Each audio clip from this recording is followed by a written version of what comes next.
Haiba'il kiram, manakala musibah menimpa seorang hamba saudara, maka musibah itu tidak keluar dari 3 makna.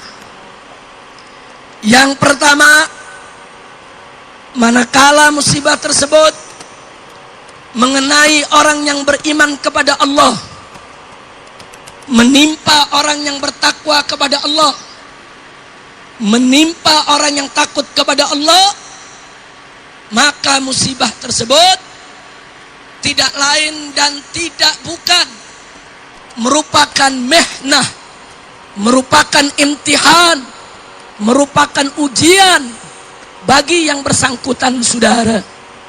Itulah musibah yang menimpa para anbiya, para rasul, para aulia, para atqiya. Saudara, semakin tinggi ketakwaan seseorang kepada Allah, maka saudara, ujiannya akan lebih besar. Untuk apa hamba-hamba yang bertakwa tersebut diuji oleh Allah? Saudara, tidak lain dan tidak bukan adalah liraf'i darajatihim indallah, untuk meninggikan derajat mereka di sisi Allah. Alhamdulillah. Yang kedua, manakala musibah tersebut menimpa seorang muslim, dia baik, tapi kadang-kadang masih suka maksiat saudara.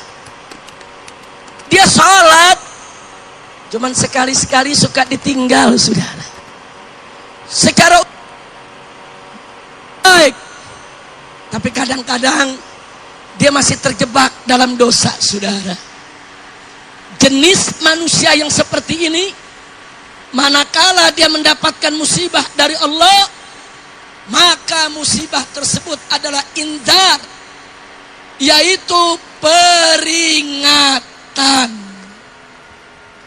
Untuk apa diberikan peringatan oleh Allah? Pertama, saudara, agar yang bersangkutan segera bertobat kembali ke jalan Allah. Dan yang kedua, begitu dia bertobat kembali ke jalan Allah, itu akan menjadi pensuci dirinya dari dosa yang pernah dilakukannya saudara. Ternyata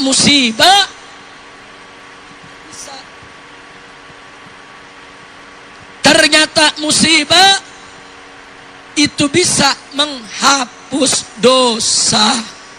Alhamdulillah. Yang ketiga,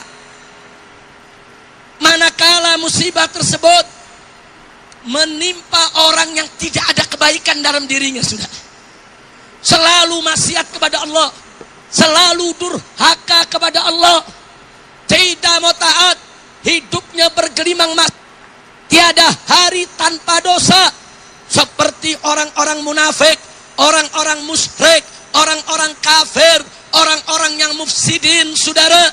Maka manakala musibah mengenai mereka, itu merupakan azab, siksa dari Allah subhanahu wa ta'ala.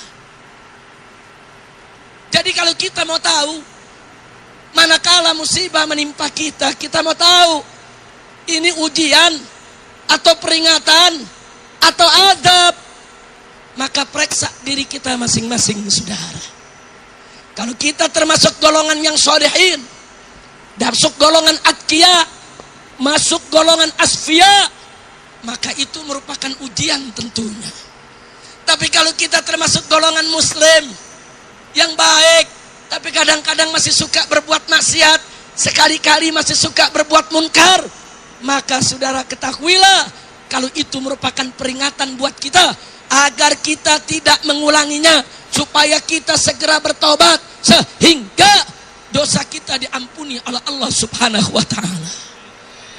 Tapi hati-hati, jika kita termasuk golongan yang ketiga, yang tidak ada kebaikan sedikit pun dalam diri kita, selalu maksiat, selalu berbuat dosa, selalu durhaka, ketahuilah bahwa musibah tersebut azab dari Allah menimpa kita saudara.